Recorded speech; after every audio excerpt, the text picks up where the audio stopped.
19h à Cotonou. Mesdames et messieurs, bonsoir. Merci de préférer ESAE TV pour vous informer. Tout de suite, les principaux titres des informations à développer dans ce JT Soir. Le lancement officiel de l'examen du baccalauréat session de juin 2024 s'est effectué ce matin au Collège d'enseignement général 1 de Dassazoumé, une commune du département des Collines. Au total, sont 15 373 candidats, dont 32 937 filles, affrontent les différentes épreuves écrites depuis ce lundi matin sur l'ensemble du territoire national.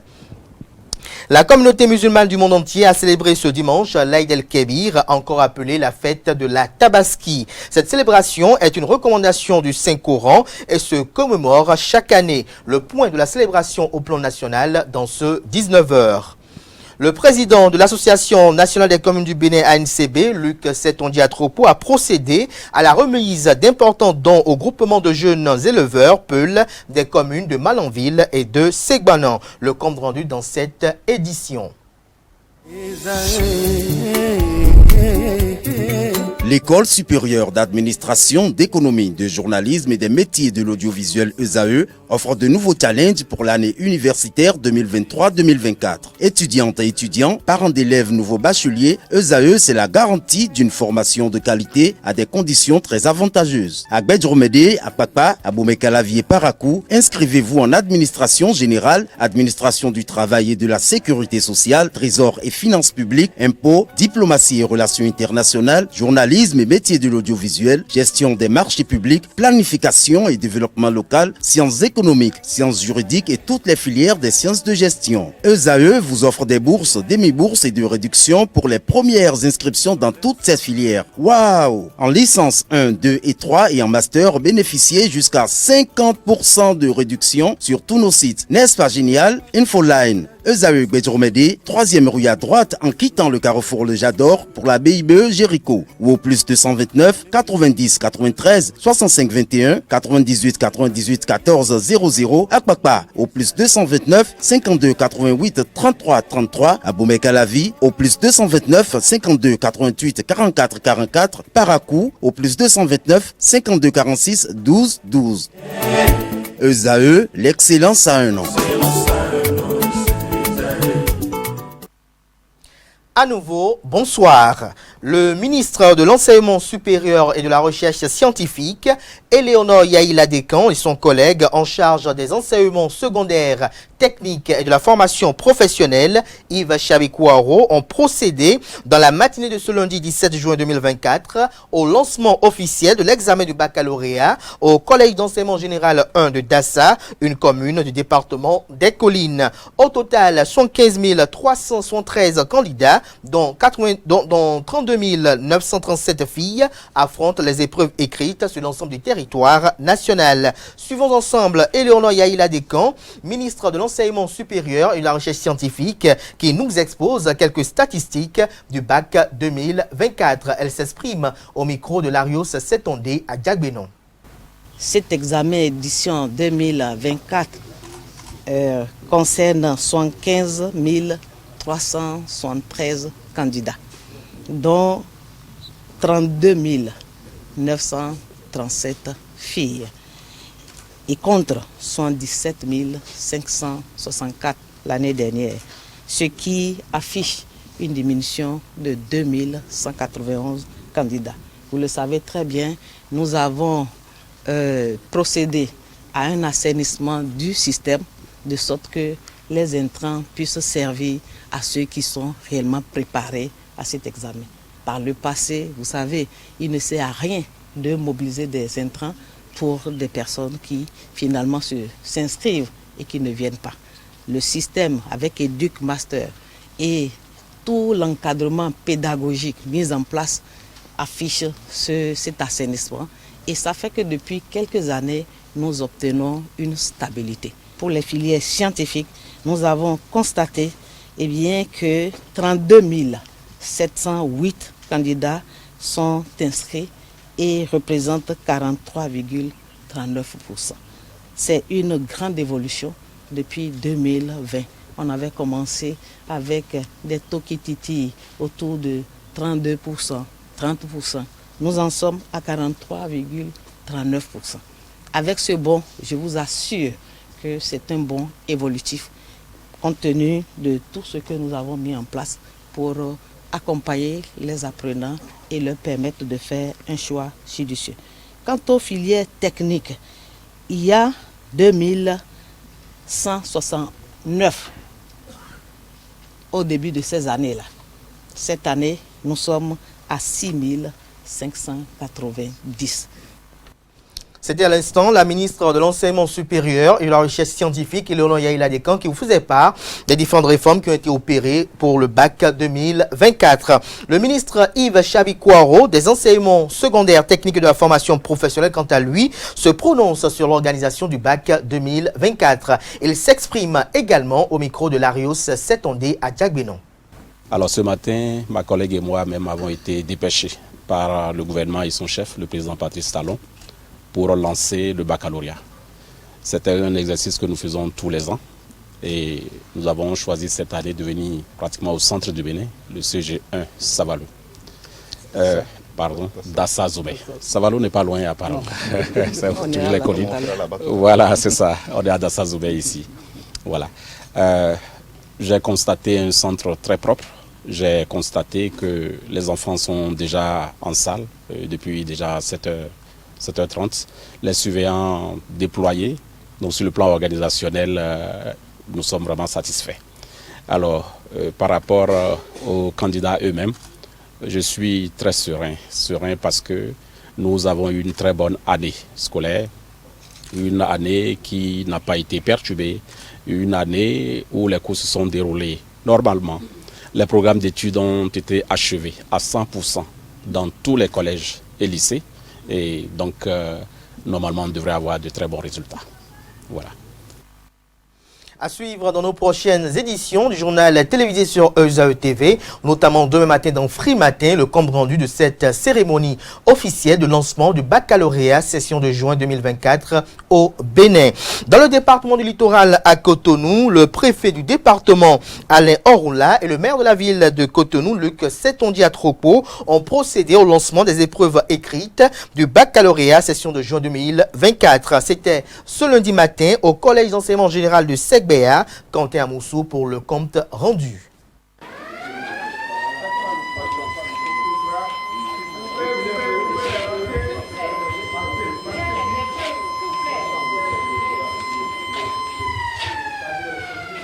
Les épreuves du baccalauréat session de juin 2024 viennent ainsi d'être lancées ce lundi 17 juin.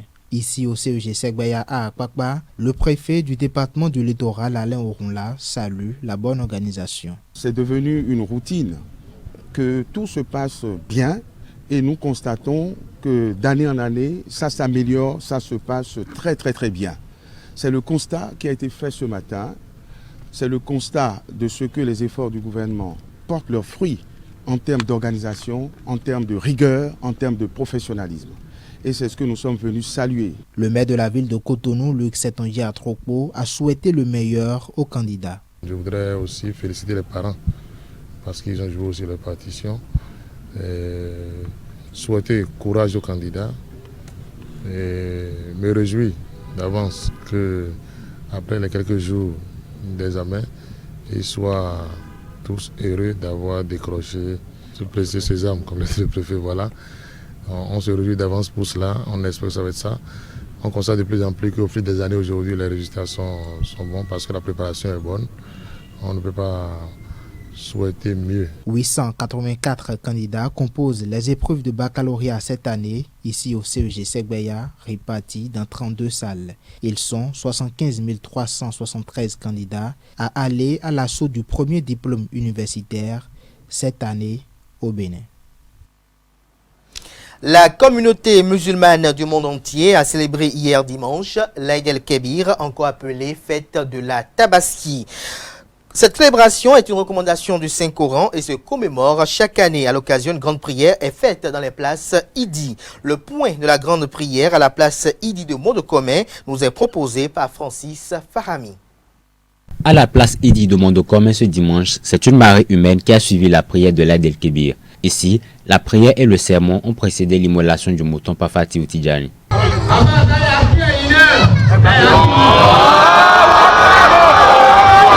Avec ce tact, l'imam de la mosquée centrale vient de donner le top aux fidèles musulmans. Nous avons bien prié dans la famille avec mes frères musulmans. Donc nous remercions Allah pour cette grâce de nous avoir gardés jusqu'au moment actuel. L'Aïd el-Kébir est célébré 2 mois et 10 jours après le Ramadan et il s'agit là de l'une des fêtes les plus importantes de la communauté musulmane. C'est une commémoration qui permet de rendre grâce à Dieu par rapport aux bienfaits, à cette miséricorde et à cette clémence que Allah a eu à faire à notre prophète Abraham. Paix et bénédiction sur lui. À la Tabaski, il est conseillé aux fidèles musulmans de faire preuve de partage.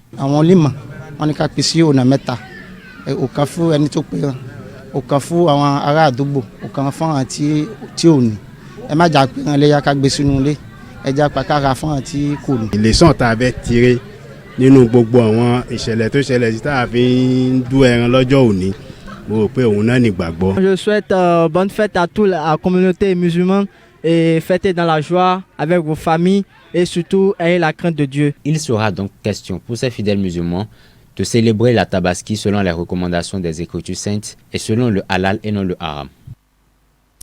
La finale du tournoi de la paix et de la cohésion sociale a connu son épilogue le samedi 8 juin 2024 au stade Omnisport de Malanville. C'était en présence du président de l'Association nationale des communes du Bénin, Luc Setondia-Tropo, qui a profité pour faire une visite des acquis du projet Prevent. Le reportage avec Anaël Dou.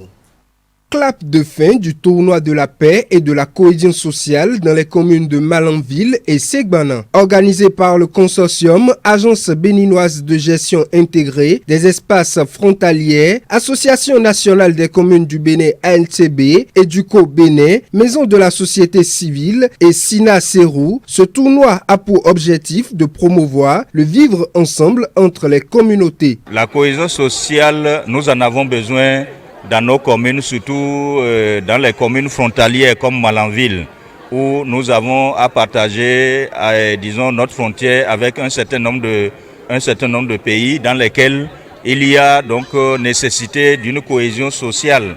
Et la façon pour nous de rester solides, c'est d'organiser des séances pareilles en dehors du football. On nous a parlé de la lutte traditionnelle ici. Ailleurs, il y a d'autres jeux qui peuvent mettre les jeunes ensemble.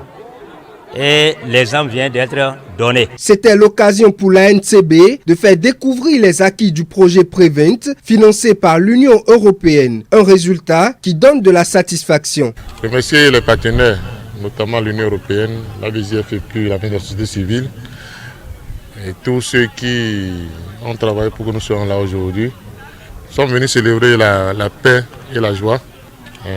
L'essentiel aura été de participer, comme on le dit, participer pour la paix, participer pour la joie. Une fois encore, félicitations déjà à tout le monde. Le tournoi s'est soldé sur le sacre de l'équipe de Malanville. Je tiens à vraiment remercier le bon Dieu qui nous a permis de voir ce grand jour, ce jour de cohésion sociale.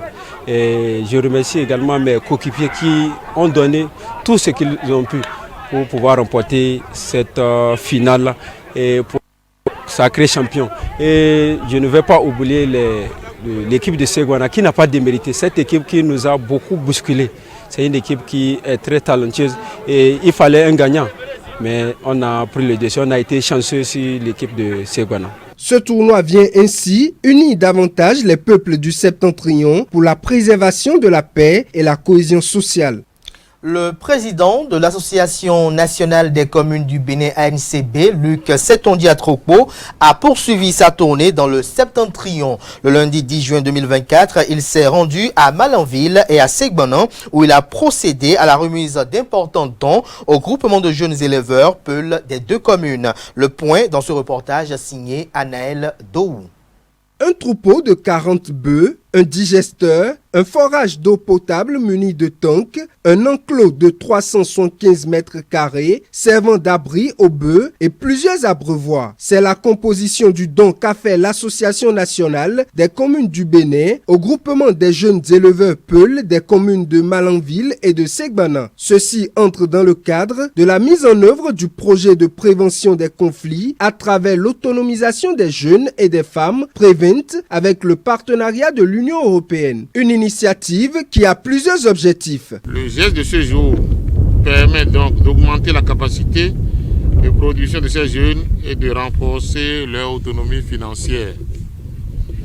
L'initiative vise également à dynamiser le secteur de l'élevage en créant des emplois et en renforçant la résilience de nos communautés face aux défis économiques. Ces projets, bien que différents dans leur nature, partagent un objectif commun, améliorer la vie de nos concitoyens tout en assurant un développement durable. Pour les bénéficiaires, c'est la reconnaissance totale, mais également quelques doléances. Ces vaches, ces bovins vont servir non seulement à accompagner donc les éleveurs dans leur activité d'élevage, mais également va servir donc aux agriculteurs, parce que c'est parmi ces bœufs que les agriculteurs prennent pour faire donc les bœufs de trait pour donc l'agriculture. Donc c'est dire que l'agriculture et l'élevage sont inséparables. Et de ce fait, c'est à moi vraiment tout le plaisir et tout l'honneur vraiment de vous remercier et de revenir sur ma doléance, à savoir, Monsieur le Président, quand on obtient une fois, c'est qu'on veut en obtenir plusieurs fois. Il faut noter que la supervision de ces réalisations a été assurée par le réseau des ONG pour le développement durable. Un projet mis en œuvre par l'Association nationale des communes du Bénin ANCB, toujours pour la préservation de la paix et de la cohésion sociale dans les régions frontalières. Sujet à de multiples commentaires, le fondement du choix d'une femme fait couler beaucoup d'encre et de salive de part et d'autre. Que faut-il prioriser entre la beauté et le physique lorsqu'on veut choisir un ou une conjointe? Interviewés à cet effet, quelques Béninois ont eu à répondre au micro de Francis Fahami, Kanté Amoussou et Nancérine Fatoumbi. Moi d'abord, je suis un gentleman. C'est deux caractères à la fois. Ils sont bons caractère et sa beauté. C'est les deux à la fois. Quand tu veux marier une femme, je crois qu'il y a au moins 3 critères. La personne doit être un peu présentable. Et son comportement. Et sa manière d'agir. Tu dois contrôler ça. Sinon, si tu te lances avec une femme, tu as vu la beauté, d'accord. Mais quel comportement? Que les jeunes qui m'écoutent, vraiment, m'écoutent très bien.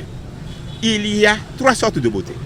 Il y a la beauté morale, la beauté spirituelle et la beauté physique. J'ai cité la beauté physique en dernier ressort parce que c'est minime.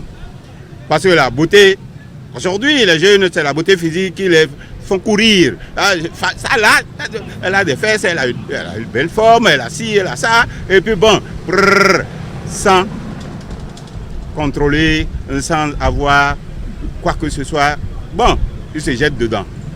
2 jours après, c'est la dislocation et les choses se dégringolent et puis ça y est, les problèmes commencent. On ne coupe pas derrière une femme parce qu'elle a un physique joli. Elle a les seins comme ça, elle a un derrière comme ça, c'est dangereux. Très très très dangereux. C'est le caractère de la femme.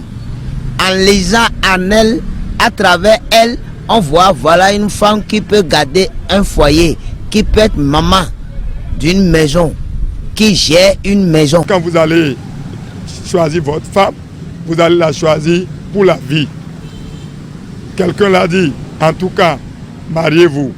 Si vous avez la chance de tomber sur une bonne femme, vous serez heureux à vie. Mais si vous tombez sur une des femmes données, vous serez philosophe à jamais. Vous allez passer votre vie à chercher les raisons de votre propre existence d'abord, avant de commencer par connaître qui elle est pourquoi vous êtes ensemble et tout le reste. Dans le cadre du projet Emploi et Handicap, RSE Bénin a organisé une vingtaine de cadres publics dans un hôtel de la place à Cotonou le vendredi 14 juin dernier pour un atelier de sensibilisation des cadres publics phase 2. Le compte rendu avec Carles Kitome.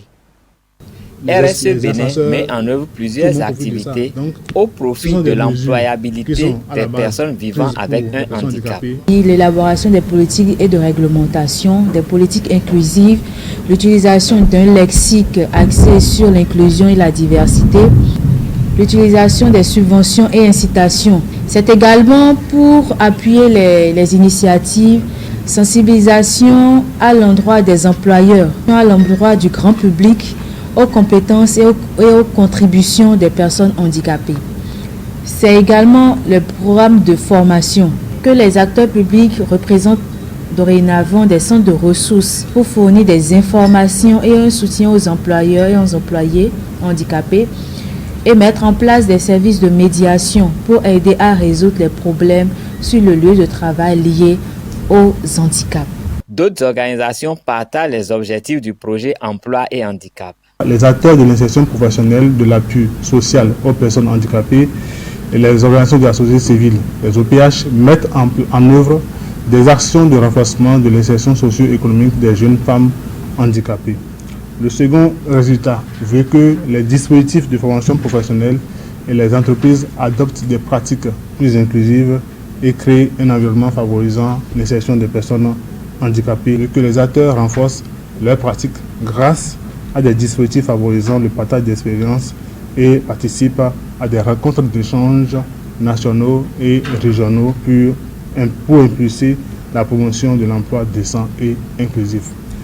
RSE Bénin continue son plaidoyer pour le plein emploi des personnes vivant avec un handicap. Pas de violation de la constitution béninoise de la part du président de la République, Patrice Talon, relativement à la création d'un collège de ministres conseillers à la présidence de la République.